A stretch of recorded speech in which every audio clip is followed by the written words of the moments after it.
jingle bell rock. Think Tank, welcome back. Oh my goodness, this is one of my best times here. I'm going to turn this off, but I just want to kind of get you in the spirit because I tell you, this is what gets me in the mood. Let me turn this off here.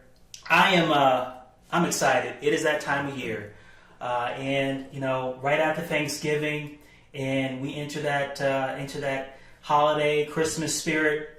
I don't know, just for me, it just brings up fond memories. Anyway, I'm feeling like Santa Claus today. I brought my gifts here, and I come bearing gifts. Here's the deal: Brian and I, we have such a fulfilling job in what we do. You know, at the end of the day, what we're able to do with people, with folks like yourselves, is with the stroke of a pen or keystroke, we create multi-million-dollar estates. Right? How cool is that? With the stroke of a pen, we are saying, here, you give this company X amount, and upon your passing, you now have an estate worth millions of dollars, right? In some cases, right?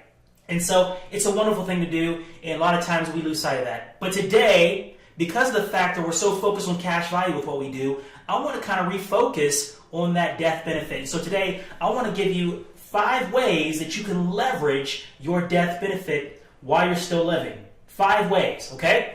So let's start out with the most boring, okay? And let's see here. Let me get this thing going here. All right. So we have life settlements. So for those who don't know what this is, I'll make it very simple. This is essentially, there's two sides to this. On the one side, you're actually buying policies. On the other side, you're selling policies. You're selling your death benefit. And so with this, I'm talking about someone who sells their death benefit.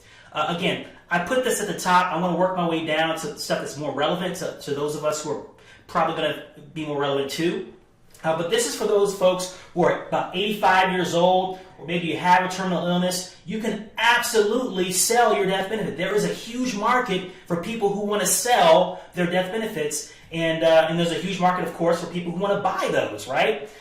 So life settlements, okay? Number 2, collateral assignments. What's a collateral assignment? A collateral assignment just basically says you are going to assign the rights, the beneficiary, to someone such as a bank, right? So maybe you're starting a business, you need a loan from the bank, and you have this $1 million death benefit, or you have cash value life insurance policy, right? And so what happens is the bank says, hey, that is an absolute asset. You just need to make sure that if you die, okay, while you still have this loan with us, that money, that death benefit will go, or a portion of it will go to the bank, okay? So you are essentially leveraging your death benefit or your cash value, okay, for that loan to get started with a business or whatever it is you need the loan for. Collateral assignment. Very powerful tool. Next one, accelerated death benefit. Again, we're still in the kind of the morbid area right here, but you know, life happens, you know, we don't know, none of us knows how we're going to go out. And if you happen to be in that situation where you have a terminal illness or an illness where that chronic illness, in most states, you're able to tap into your death benefit while you're still living. How cool is that? So it's essentially a long-term care by default, right? So again, you can tap into that death benefit, do with it as you please. If you want to take a trip around the world, take a trip around the world. If you want to pass it out to friends and family while you're still living, do that, right? So again, it gives you the peace of mind knowing that if you were in that bind, in that situation, you can absolutely tap into that death benefit to do with that as you please, tax-free. Okay. All right. Business owners, consider this. If you're looking for a business partner, or if you're looking to go into business with someone else and you have this death benefit, right?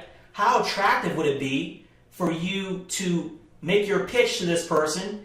Maybe this is a partner who has money or the expertise needed in order to be successful in whatever it is you're trying to do, whatever venture it is you're trying to go after. Well, how cool is it that person, if you pitch your what you can offer, bring to the table to that potential partner, letting them know that you have this death benefit, that should you pass, right, that will indemnify or make the business whole to where that partner now owns 100%, right? So I don't know, just something to think about. Again, if you're ever in that situation, that death benefit now becomes leverage for you as you're trying to build up a business with a partner. Okay. Last but not least, my personal favorite is, because I use this actively on a daily basis, and that is real estate.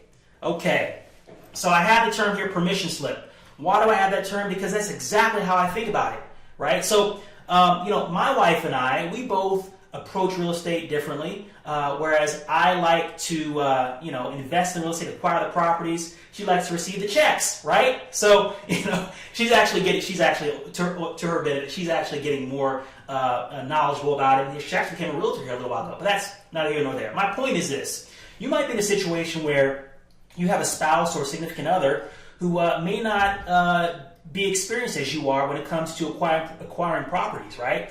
And so what happens is, as you acquire a big enough portfolio of properties, and you're doing your thing and building up your portfolio of investments, what happens if you passed away?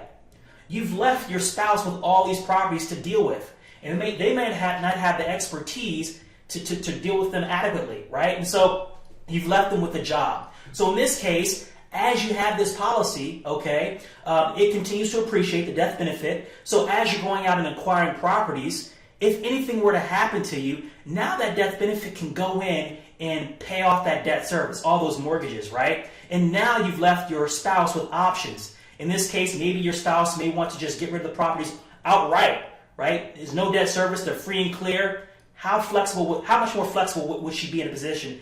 How much flexible position would she be in having all free and clear properties because the death benefit has paid off the mortgages? Or what if your significant other or spouse wants to keep the properties, right? So again, it just gives a lot more options. And that permission slip, that permission for you to go out and acquire those properties and have that peace of mind knowing that if something were to happen to you, that death benefit will go in and indemnify your family, and not only that, but also the debt service. So there we have it, folks. Hopefully I've delivered an early Christmas gift here. Again, that death benefit, oftentimes it gets passed over, especially with what we do. We don't think too highly of it in terms of our primary focus, which is the cash value.